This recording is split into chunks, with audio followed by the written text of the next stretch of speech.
Everybody, welcome back to this Arcade. It is me, Scorpio Caesar, once again to bring you another episode. But today's a special episode. We're celebrating a birthday on today's episode, and a birthday for a game that goes down as one of my favorites of all time, and that is for Godzilla Destroy All Monsters Melee, specifically on the Gamecube. You see, this game came out on October 8th, 2002, and I had no clue until Pipeworks actually posted a happy birthday post about it on Twitter. Happy birthday, Godzilla Destroy All Monsters Melee! You are 20 years old, and it's absolutely mind-boggling to me as a Godzilla fan how many years it's been since this game came out. And it also spawned a accompanying game for the Game Boy Advance called Godzilla Domination, and an Xbox version later the following year.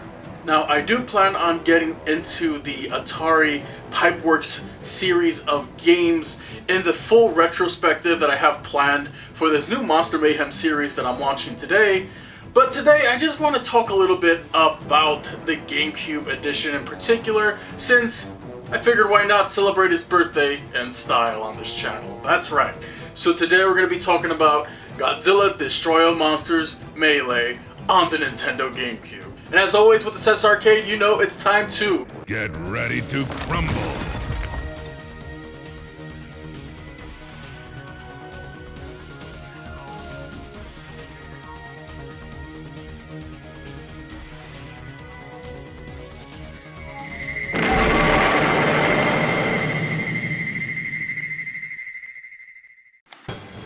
Godzilla Destroy All Monsters Melee. Wait a minute. Or I got two copies. Alright, first of all, I just recently got back into GameCube collecting, and let's just put that one over there. This one I bought back in 2015. Unfortunately, due to the circumstances of 2017, the manual's gone. The actual cover art is a reprint. But this wasn't always an issue with it. It was scratched to shit. Like, look at that. So it works here and there, but in most cases it usually just crashes, so I had to get a new copy. Or not a new copy, but I had to get another one. And I'm glad I actually got this one, because it is complete in its box. As you can see, really nice. Published by Atari under the Infogrames. And yeah, look at it. We got Godzilla 2000 taking on the Heisei Mechagodzilla like we do in the background over there. On the back here we have some nice little information. We got 6 real-world cities and Monster Island. We have 6 modes of play: melee versus survival, adventure, team battle, and destruction, as well as 4-player fighting mayhem. And over here we have the roster here. Now, I say roster in quotation marks because there are 2 here that, well, they show up in the game but are not actually playable. And we got some accompanying screenshots, as well as all the little licensed icons for all the iconic monsters that need to be on official merchandise whenever they're licensed out. So let's just take a quick look at the game itself before we get into the video any further, because I just want to do this. This is special to me. There's the disc itself.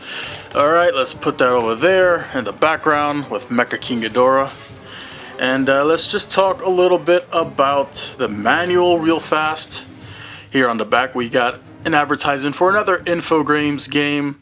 And man, they were really big back then. They were releasing games after games after games. This one had a 2-player demo, Big Air Freestyle. Never actually played that game.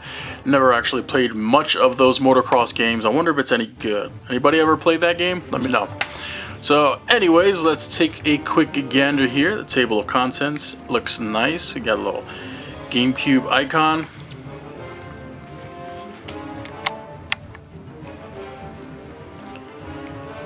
Some typical information, explanation of the different modes that you can play in, which I'll briefly go through. You got some options here, and you got the different power-ups. We got health power-ups, rage power-ups, energy power-ups, and of course Mothra airstrike power-ups. Here we have the roster, as well as most of the movesets. We got, oh man, I still remember like it was yesterday, man. You see, I was using the internet, well, The internet back then was a bit different. It was a little simpler, and I remember seeing the official website for the game, and I was hyped. I was like, wow, this is so cool. But I saw it was a GameCube exclusive, and at the time we only had the PS2 and Xbox. So I was a little disheartened. I was like, oh man, this is cool and everything, but I don't think I'm gonna be able to play it. By the time this game came out, the following year, I remember asking my father for a GameCube that summer after school was over, and I got my own GameCube, so I was ready for this game. Over here in the back, we have some advertisements for X Plus, back when they were still doing some early releases. Now they're just synonymous with the Godzilla brand because they release so many bangers. I got a few of my own, but we're not gonna get into that. So yeah, I remember my brother-in-law bringing the game over because he always brought over the coolest games to get me on them and show me what I'm missing. And man, I was blown away by this game at the time. Oh man, remember it was just like yesterday, that intro cinematic. Let's talk about it.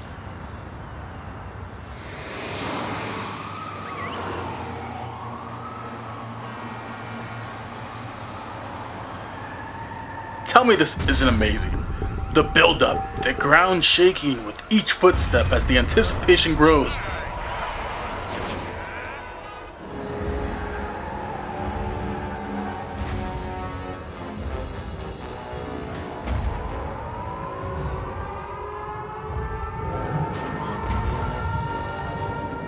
The dude yelling out at the top of his lungs,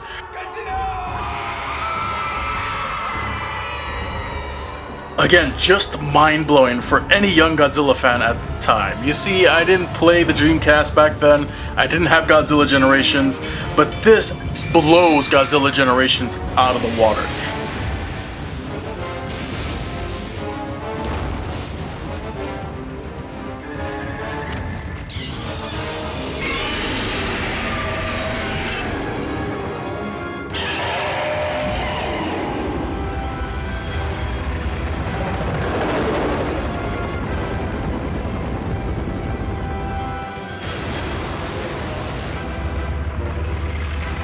The intro is so well done, and I remember like the back of my hand. But the big reveal here, the one that really got me, was the reveal of Anguirus, Godzilla's original foe turned ally.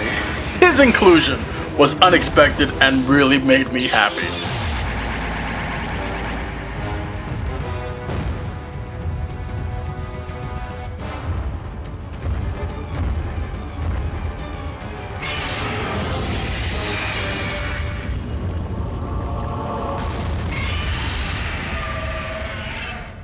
So what is Godzilla Destroy All Monsters Melee all about?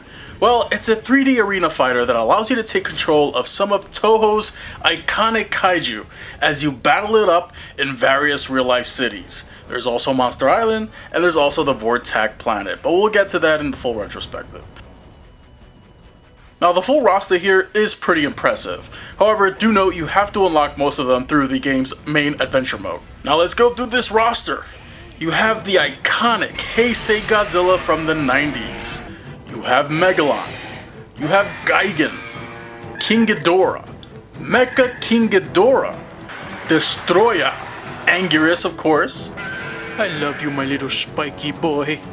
Godzilla 2000, which was based off his latest incarnation at the time, Rodan, Heisei Mechagodzilla from the 90s, and the secret boss Orga from Godzilla 2000.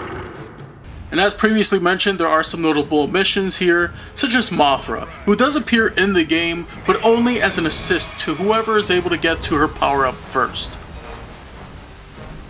As well as Hedorah the Smog Monster, who appears randomly as an environmental hazard, making everyone's energy bar fill up slowly.